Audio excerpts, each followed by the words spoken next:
नमस्कार दर्शकों, आज हम सुनेंगे धर्मराज जी और घमंडी मूर्तिकार की कहानी। एक समय की बात है, एक गांव में एक मूर्तिकार रहा करता था। वह मूर्तिकला के प्रति अत्यधिक प्रेम के कारण अपना संपूर्ण जीवन मूर्तिकला को समर्पित कर दिया था। अंत में परिणाम यह हुआ कि वह मूर्तिकार कला में इतना लुप्त हो गया कि उसकी बनाई हुई हर मूर्ति जीवित प्रतीत होती थी। उसकी बनाई मूर्तियों को देखने वाला उसकी कला की बहुत ही प्रशंसा किया करता। उसकी कला का चर्चा उसके गांव में ही नहीं बल्कि दूर दूर के शहर और गांवों में होने लगे थे। ऐसी स्थिति में जैसा अक्सर होता है वैसा ही मूर्तिकार के साथ भी हुआ। उस मूर्तिकार के अंदर अहंकार की भावना जागृत हो गई। वह स्वयं को सर्वश्रेष्ठ मूर्तिकार मानने लगा था। उम्र बढ़ने के साथ जब उसका अंत समय निकट आने लगा तो वह मृत्यु से बचने के लिए एक उपाय सोची। वह किसी भी तरह अपने को यमदूत की दृष्टि से बचना चाहता था ताकि यमदूत उसके प्राण को ना हर सके। अंत में उसे एक युक्ति सूझ गई। उसने अपने बेमिसाल मूर्तिकला का प्रदर्शन करते हुए 108 मूर्तियों का निर्माण किया। वह सभी मूर्तियां देखने में हूबहू उस मूर्तिकार के समान ही लग रही थीं।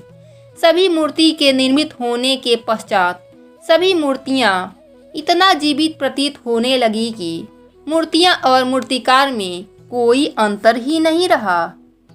मूर्तिकार उन मूर्तियों के मध्य जाकर बैठ गया।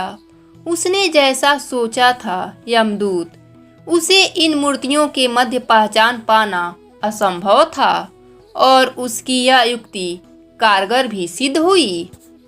जब यमदूत उसके प्राण हरने आए तो 108 एक जैसी मूर्तियों को देखकर चकित हो गए। वह उन मूर्तियों में अंतर कर पाने में बिल्कुल असमर्थ थे, किंतु उसे पता था कि इन्हीं मूर्तियों के मध्य मूर्तिकार छुपकर बैठा है। मूर्तिकार के प्राण हरने के लिए उसे पहचानना बहुत ही आवश्यक था। उसके प्राण न हर पाने का अर्थ था कि प्रकृति के नियम के विपरीत जाना। प्रकृति के नियम के अनुसार मूर्तिकार का अंत समय आ चुका था। मूर्तिकार की पहचान करने के लिए यमदूत हर मूर्ति को तोड़कर देख सकते थे, किंतु अगर यमदूत ऐसा करते तो वह कला का अपमान होता। इसलिए इस समय का एक अलग उपाय निकाले। यमदूत को मूर्तिकार का अहंकार का बोध हो चुका था।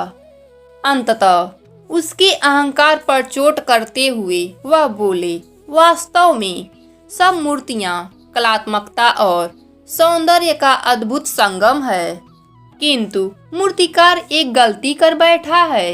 यदि वह मेरे सामने होता तो मैं उसे इस त्रुटि से अवगत जरूर कराता। अपनी मूर्ति से त्रुटि की बात सुनकर अहंकारी मूर्तिकार का अहंकार जाग गया। उससे रहा नहीं गया और झट से अपने स्थान से उठ बैठा और यमदूत से बोला, त्रुटि? असंभव। मेरी बनाई मूर्तियां सर्वदा ही त्रुटिहीन होती है।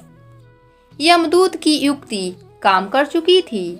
उसने मूर्तिकार को पकड़ लिया और बोला, बेजान मूर्तियां बोला नहीं करती और तुम बोल पड़े।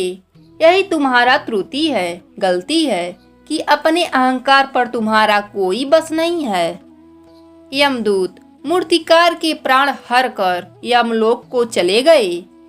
हमें इस कहानी से सीख मिलती है कि अहंकार विनाश का कारण है, इसलिए अहंकार को कभी भी खुद पर हावी न होने दें।